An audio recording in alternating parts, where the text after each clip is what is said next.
In 1992, a man from Argentina who couldn't get a job at Ferrari built a car that made Ferrari nervous. Horacio Pagani wrote to Enzo Ferrari 3 times asking for a position, 3 rejections. So he went to Lamborghini instead, spent a decade mastering composites, and then quit to build something the industry said couldn't exist. A hypercar made by a company with fewer than 400 employees that regularly sells for more than a Rolls-Royce, a Bentley, and a Ferrari combined. Today, a base Pagani costs more than most people's houses, and the most expensive one ever sold cost $20 million. Same badge on the nose. Completely different realities. One guy paid $2 million. Another paid $17 million. Both call it a Pagani. Only one of them is right about what that means. Before I start, I already know someone's going to comment about the Huayra BC. Someone else is going to say the Zonda R. We'll get there. Level 1. Base Huayra. The entry point. And I use that phrase loosely because nothing about this car is entry-level in any conventional sense. The Huayra Coupe, the car that started the modern Pagani era. Twin-turbocharged AMG-sourced 6.0-liter V12, 730 horsepower, a sequential gearbox that sounds like a rifle being cocked every time it shifts. Carbon fiber body panels that cost more to replace than a fully loaded German luxury sedan. Base price when it launched was approximately $1.4 million. In today's market, pre-owned examples are trading above $2 million because Pagani made fewer than 100 of them and stopped. Who actually buys this? The self-made entrepreneur who spent 20 years building a business and always had a poster of something Italian on their wall. The hedge fund analyst who finally crossed the threshold and decided their first hypercar shouldn't be something everyone else at the track day also owns. They take delivery, drive it twice, put 400 miles on it in 3 years, and quietly watch the valuation appreciate like a second portfolio. The experience is real, the performance is real, but they quickly realize something. They bought the base model of a brand that doesn't really do base models, and the gap between where they are and the next level is not incremental, it is structural. Level 2, the Huayra Roadster. Same DNA. No roof. This sounds like a minor variation. It is not. Pagani redesigned 90% of the chassis to make the open-top version stiffer than the coupe it replaced. That's not marketing language. That's an engineering decision that took years and added cost that buyers never fully see but always feel. The result is a car that weighs less than the coupe despite having additional structural reinforcement in places most owners will never inspect. 800 horsepower, 0 to 60 in under 3 seconds. And when you're sitting in it with nothing above your head, doing triple digits on a closed circuit, the sound is not something you process intellectually. It bypasses the brain entirely. 100 units made. Starting price approximately $3.4 million. Current market value trending higher because supply is finite, and the people who want one genuinely cannot be told no by their own bank accounts. Who's here? The collector who already owns the coupe and needs the pair, the buyer who specifically wants the wind and helmet experience but refuses to compromise on anything structural to get it. These are not people who read reviews. These are people who already know the spec sheet by memory and are calling Paganis asking about delivery windows. At this level, you stop comparing the car to other cars. You compare it to other experiences, and it wins most of those comparisons. Level 3, the track weapon, Zonda R. And here's where the conversation changes entirely. The Zonda R is not road legal. Let me say that again. You cannot drive this car to a restaurant. You cannot take it to a track day and then drive home after. It exists exclusively on circuits, transported to events on a dedicated trailer, maintained by a crew, and driven by people who train specifically to manage what it does at speed. 6.0-liter Pagani tuned, Mercedes AMG V12, naturally aspirated, 740 horsepower in a car weighing under 1,100 kilograms. It produces more downforce than most cars you will ever see in person. The aerodynamic package was developed in partnership with professional racing engineers, not adapted from a road car philosophy. Only 15 were made. Price at launch was approximately $2.2 million.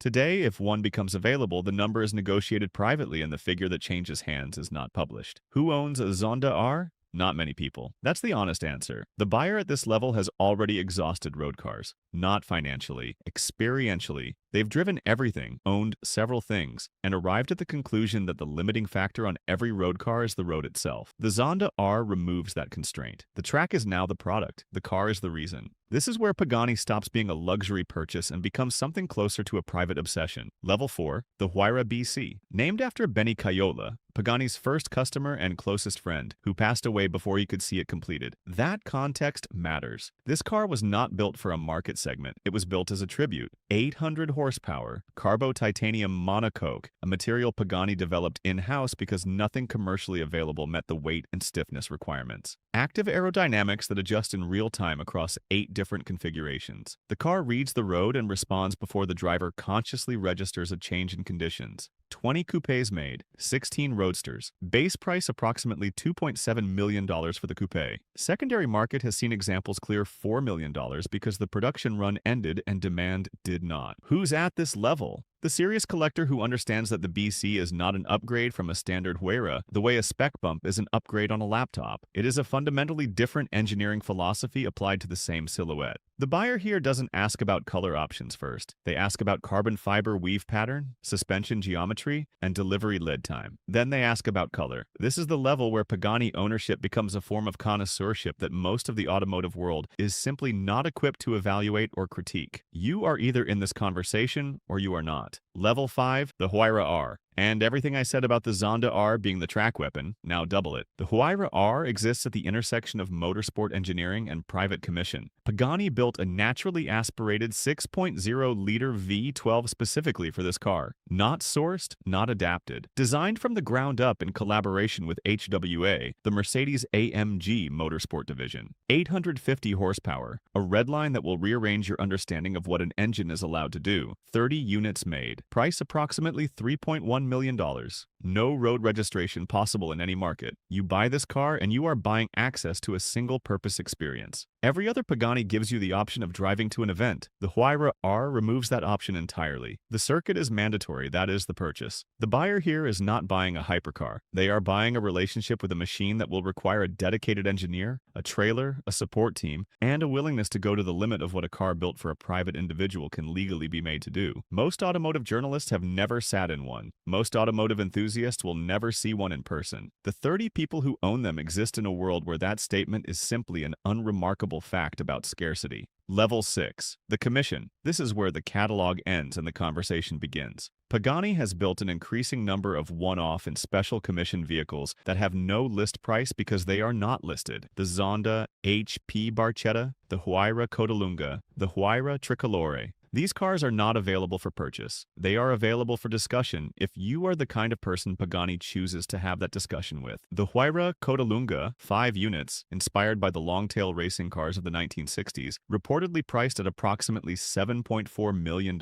each. Fully subscribed before the design was publicly revealed. The buyers did not see a finished product before committing. They saw a relationship and a direction. The Tricolore, 3 units, built to celebrate Italy's national aerobatic display team, the Frec Tricolori. Each car took over 3,000 hours of artisan labor to complete. The interior features material processes that have no industrial equivalent. Parts of these cars are finished by craftspeople whose skills were developed over careers, building things that have nothing to do with automotive manufacturing. Who buys at this level? People for whom money ceased being a practical consideration years ago. The Pagani Atelier works with them the way a master tailor works with a client who has been coming for decades. There are references, there are discussions, there are decisions made collaboratively over months. The car that emerges is not a product, it is an artifact. These are the cars that go directly into climate-controlled private museums, or rotate between residences on different continents, and accumulate fewer miles per year than most cars accumulate in a week. Level 7, the absolute, the final level. And at this point, we are no longer talking about cars in any functional sense. There are Paganis that have sold at auction and in private transactions for figures that place them alongside significant works of fine art. A Zonda 5 Roadster, 5 units ever made, has traded privately above $15 million.